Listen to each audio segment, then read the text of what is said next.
Same है पर कहानी बिल्कुल अलग है। मूवी की शुरुआत में हम एक पुलिस कांस्टेबल निकोलस एंजल को देखते हैं जो बाकी पुलिस ऑफिसर से बहुत आगे होता है। उसने एक साल में 9 अलग अलग तरह की स्किल सीखी होती हैं, इसलिए उसके सीनियर्स उसे प्रमोट कर देते हैं। उसके सीनियर्स उसे बताते हैं कि वो काम में बहुत अच्छा है, जिसकी वजह से शहर में कोई क्राइम नहीं है, इसलिए उसका ट्रांसफर किया जा रहा है एक टाउन में। निकोलस इस बात से बिल्कुल भी खुश नहीं होता। वो अपनी एक्स गर्लफ्रेंड को बताने जाता है कि वो शहर से जा रहा है, लेकिन उसकी गर्लफ्रेंड कहती है कि उसे उसके जाने से घंटा फर्क नहीं पड़ता, क्योंकि वो हमेशा अपने काम के बारे में सोचता है। जिसके बाद निकोलस स्टैनफोर्ड टाउन के लिए निकल जाता है। वहाँ पहुंचने के बाद वो अपने अपार्टमेंट पर पहुंचता है जो कि बहुत गंदा होता है। जिसके बाद वो बार पर चले जाता है। बार में वो कुछ टीनेजर्स को ड्रिंक करता हुआ देखता है। वो उन्हें रोकता है और पब से भगा देता है। बाहर वो एक ड्रंक आदमी डैनी से मिलता है जो अपनी कार को खोलने की कोशिश कर रहा होता है। निकोलस वहाँ लगे उन लोगों के नाम पढ़ने लगता है जिन्होंने इस टाउन को बसाया है। तभी डैनी निकोलस कार से ठोकते ठोकते बचाता है, जिसकी वजह से निकोलस डैनी और उन टीनेजर्स को पुलिस स्टेशन लेकर जाता है। जिसके बाद हमें एक छोटा सा मोन्टाज दिखाया जाता है। अगले दिन निकोलस टाउन में रनिंग कर रहा होता है। सब उसे ग्रीट करते हैं। जिसके बाद निकोलस पुलिस स्टेशन पहुंचता है और देखता है कि डैनी अपने सेल में नहीं है। निकोलस उसे ढूंढने लगता है। तभी डैनी उसके पीछे से आता है और बताता है कि वो भी एक पुलिस ऑफिसर है। इतना ही नहीं, डैनी के फादर फ्रैंक यहाँ के चीफ इंस्पेक्टर होते हैं जो कि निकोलस को पूरे स्टेशन का टूर करवाते हैं, जो कि ज्यादा साफ सुथरा नहीं होता। वो उसे बाकी पुलिस ऑफिसर से भी मिलाते हैं जो बहुत आलसी होते हैं। वहाँ पर एक डॉग भी होता है जो कि कोई पुलिस डॉग नहीं बल्कि एक पालतू डॉग होता है। निकोलस वहाँ पर टॉम से मिलता है जो वहाँ का वॉचमैन होता है। वो निकोलस की तारीफ करता है और उसे एक आदमी के बारे में बताता है जो स्टैचू बनकर खड़ा रहता है। पूरा दिन काम करने के बाद सभी लोकल पब में सेलिब्रेट करने के लिए जाते हैं। निकोलस को वहाँ पर सबको जानने का मौका मिलता है। जिसके बाद निकोलस टाउन के वॉच अलायंस से मिलता है जो कि चारों तरफ टेबल में बैठकर टाउन के बारे में बात करने वाले बूढ़े लोगों का ग्रुप होता है। कुछ दिन निकोलस पुलिस वाले काम करता है। एक दिन वो एक सॉन को भी पकड़ रहा होता है। सॉन को पकड़ते वक्त उसे एक चोर भी भागता हुआ दिखता है। वो मुश्किल फैसला करता है और चोर की तरफ भागने लगता है। चोर को अरेस्ट कर लिया जाता है और पुलिस स्टेशन लेकर जाया जाता है। तभी एक आदमी मिस्टर साइमन स्किनर आकर उस चोर को छुड़वा लेता है। जिसके बाद हम निकोलस और डैनी को रोड के किनारे नजर रखे हुए देखते हैं। तभी एक कार बड़ी तेजी से स्पीड लिमिट तोड़ते हुए जाती है। उस कार में मिस्टर बुलाओ और उनकी गर्लफ्रेंड होती है। वो दोनों थिएटर एक्ट्रेस होते हैं। निकोलस उनका चालान काटता है फिर जाने देता है। जिसके बाद जब निकोलस पुलिस स्टेशन पहुंचता है तो उसे वहाँ पर मिस्टर बिलावर की तरफ से उस शो के टिकट आए होते हैं। निकोलस जाने से मना कर देता है पर चीफ के कहने के बाद वो और डैन शो देखने चले जाते हैं। शो 3 घंटे का रहता है जो इन्हें बिल्कुल पसंद नहीं आता। जिसके बाद दोनों शो से उभरने के लिए पब जाते हैं। वहाँ पर साइमन स्किनर फिर से मिलते हैं। वहाँ पर मिस्टर बिलावर और उनकी गर्लफ्रेंड भी आती है, जिन्हें स्किनर बोलता है कि अगर आपका सर फोड़ दिया जाए तो उसमें से बहुत सारी चीजें निकलेंगी। निकोलस स्किनर की ये बर्ताव देखता है। थोड़ी देर बाद मिस्टर बिलावर अपनी गर्लफ्रेंड के साथ एक जगह पर होते हैं। तभी एक काला सूट पहना हुआ आदमी आता है और मिस्टर बिलावर को मारने लगता है और उसकी गर्लफ्रेंड चिल्ला रही होती है। अगले दिन उन दोनों के कटे हुए सर रोड के बीच में मिलते हैं। उनकी कार का एक्सीडेंट भी हुआ होता है। वहाँ पर स्किनर भी आता है। उसे पहले से पता होता है कि वहाँ पर कौन मरा है। निकोलस को स्किनर पर शक होता है। निकोलस पुलिस स्टेशन में बताता है कि ये कोई एक्सीडेंट नहीं है, पर उसकी बात कोई नहीं सुनता। तभी वहाँ पर चीफ इंस्पेक्टर फ्रैंक आता है और उन्हें एक फार्म के पास भेजता है। उस फार्म के पास गन देखकर निकोलस पूछता है कि क्या तुम्हारे पास इसका लाइसेंस है। डैनी बताता है कि इसके पास इन गन का तो लाइसेंस है। जिसके बाद निकोलस उससे पूछता है कि तुम्हारे पास और कितनी गन्स हैं। जिसके बाद ये लोग उसके पेंट हाउस में जाते हैं जहाँ पर बहुत सारी गन्स रखी होती हैं और एक बम भी रखा होता है। वो आदमी उस बम पे मार कर दिखाता है कि ये अनएक्टिव है, पर सब डर जाते हैं। जिसके बाद निकोलस सभी हथियारों को लाकर पुलिस स्टेशन में रख लेता है। अब बाद में डैनी और निकोलस बार में जाते हैं। वहाँ पर निकोलस को स्किनर भी मिलता है। निकोलस और स्किनर एक ड्रंक आदमी जॉर्ज को उसके घर तक छोड़ने जाते हैं। वो आदमी टाउन का सबसे अमीर आदमी होता है। जिसके बाद निकोलस और डैनी वहाँ से जा रहे होते हैं। तभी फिर से हम उसी आदमी को देखते हैं जिसने बिलावर को मारा था। वो आदमी जॉर्ज पर भी हमला कर देता है। डैनी निकोलस को अपने घर चलने के लिए कहता है। जिसके बाद ये दोनों वहाँ पर मूवी देखते हैं और दूसरी ओर वो आदमी जॉर्ज के घर में सीएनजी छोड़कर धमाका कर देता है। सुबह होती है। वहाँ पर निकोलस और उसकी टीम पहुँचती है। वो लोग वहाँ पर जांच कर रहे होते हैं। तभी निकोलस वहाँ पर फिर से स्किनर को देखता है। निकोलस वहाँ की नाकाबंदी कर देता है और वहाँ की सीसीटीवी फुटेज देखता है जिसमें उसे कुछ नहीं मिलता। जिसके बाद निकोलस और उसकी टीम सेव द चर्च के एक इवेंट में जाते हैं। तभी निकोलस को स्किनर दिखता। निकोलस को उसके ऊपर शक जाता है। तभी एक रिपोर्टर आकर निकोलस से चर्च के पीछे बात करने के लिए कहता है। रिपोर्टर बताता है कि उसके पास कोई खास इन्फॉर्मेशन है। निकोलस को स्टेज पर बुलाया जाता है। इसी बीच वो आदमी जो मर्डर कर रहा था वो चर्च के छत पर जाता है। जिसके बाद निकोलस चर्च के पीछे जाता है। वहाँ पे वो रिपोर्टर होता है और जैसे ही रिपोर्टर कुछ बोलने वाला होता है ऊपर से एक पत्थर उस पर गिरता है और वो मारा जाता है। निकोलस चर्च के ऊपर जाता है लेकिन उसे वहाँ पर कुछ नहीं मिलता। निकोलस फ्रैंक को समझाने की कोशिश करता है कि एक मर्डर है। इसके बाद फ्रैंक सभी सभी को इस केस की जांच करने पर लगा देता है, पर वो निकोलस और डैनी को नाकाबंदी के काम में लगाता है। यहाँ पर निकोलस की पुलिस गार्ड से बहस हो जाती है, जिसका गुस्सा वो डैनी पर निकालता है, जिससे डैनी नाराज हो जाता है और वहाँ से चले जाता है। इसके बाद जब निकोलस घर आता है तो वो न्यूज़पेपर पढ़ता है, जिससे उसे पता चलता है कि ये सारे मर्डर एक साथ जुड़े हुए हैं। जिसके बाद निकोलस डैनी से माफी मांगता है और उसे इस केस सॉल्व करने के लिए अपने साथ लेकर जाता है। निकोलस डैनी को बताता है कि सारे मर्डर कनेक्टेड हैं, लेकिन डैनी उसकी बात नहीं सुनता। पुलिस स्टेशन में डैनी के डैड केक लेकर आते हैं क्योंकि डैनी का बर्थडे था। ये देखकर निकोलस फ्लावर लेने चले जाता है, जहाँ फ्लावर शॉप वाली लेडी उसे बताती है कि वो जल्द ही यहाँ से जाने वाली है। वो बताती है कि जॉर्ज उसकी जमीन को खरीदना चाहता था क्योंकि उसकी जमीन की कीमत बहुत है, इसलिए उसने सोचा कि वो अपनी जमीन को खुद ही बेच देगी। जिसके बाद जब निकोलस बाहर जाता है तभी वो आदमी जो सभी को मार रहा था वो उस लेडी को भी मार देता है। निकोलस उसे पकड़ने की कोशिश करता है लेकिन वो भाग जाता है। निकोलस फिर से स्टेशन आकर सबको कहता है कि ये एक मर्डर है, लेकिन उसकी बात पर कोई यकीन नहीं करता। वो सबको सबूत भी देता है। जिसके बाद फ्रैंक निकोलस को अपने रूम में बुलाता है। निकोलस फ्रैंक को बोलता है कि उसे पता है कि ये किसने किया है। जिसके बाद निकोलस अपनी पूरी टीम के साथ साइमन स्किनर के घर जाता है और वहाँ पर वो सारी चीजें कहता है, जिससे साबित होता है कि साइमन स्किनर ही दोषी है। जिसके बाद वो स्किनर का पेंट उठाता है जिसमें कांटे लगने का घाव हो, लेकिन उस पर कोई घाव नहीं होता। अब निकोलस बहुत हैरान और परेशान हो गया होता है। वो पुलिस स्टेशन वालों की बात मान गया होता है। निकोलस डैनी के साथ होता है। डैनी शॉप से कुछ खरीद रहा होता है, तभी वो शॉप की ओनर को कहता है कि वे लोग एक क्रिमिनल को भी पकड़ नहीं पा रहे हैं। तभी निकोलस को एहसास होता है कि वो कोई एक क्रिमिनल नहीं है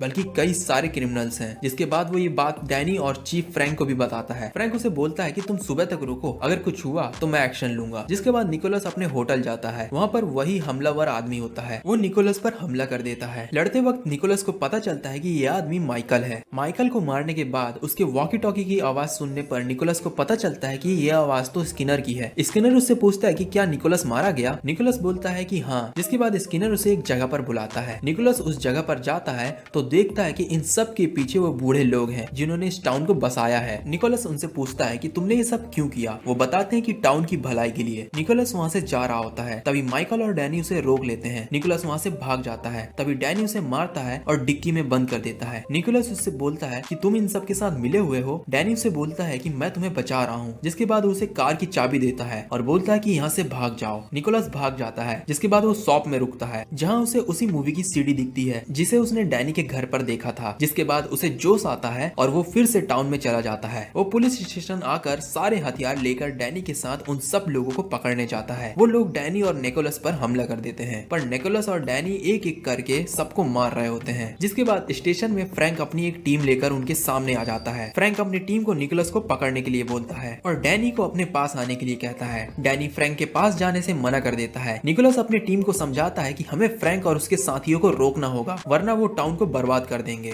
बाकी लोग निकोलस की बात मान जाते हैं और गन फ्रैंक की तरफ कर लेते हैं, पर फ्रैंक वहाँ से भाग जाता है। इसके बाद निकोलस और उसकी टीम स्किनर की शॉप में जाती है, पर स्किनर वहाँ से भाग जाता है। जिसके बाद निकोलस और डैनी उसका पीछा करते हैं। आगे जाकर स्किनर की कार रुक जाती है। जिसके बाद वो एक बच्चे को गन पॉइंट पर ले लेता है। वो बच्चा स्किनर को दांत से काट के वहाँ से भाग जाता है। जिसके बाद स्किनर और निकोलस लड़ने लगते हैं। स्किनर निकोलस पर भारी पड़ता है। जिसके बाद वो पीछे से निकोलस को मारने जा रहा होता है, तभी वो एक टॉय ट्रक से फिसल जाता है और उसे एक नोकीली चीज घुस जाती है। फ्रैंक डैनी को गन पॉइंट पर ले लेता है। फ्रैंक निकोलस को मारने वाला होता है कि तभी डैनी उसे बचा लेता है, जिससे फ्रैंक कार लेकर वहाँ से भागने लगता है, पर उसकी कार आगे जाकर एक पेड़ से टकरा जाती है। जिसके बाद वहाँ पर पुलिस आती है और सभी को जेल में ले जाती है। निकोलस को फिर से शहर वापस आने का ऑप्शन दिया जाता है, पर निकोलस मना कर देता है और इसी के साथ ये फिल्म खत्म होती है।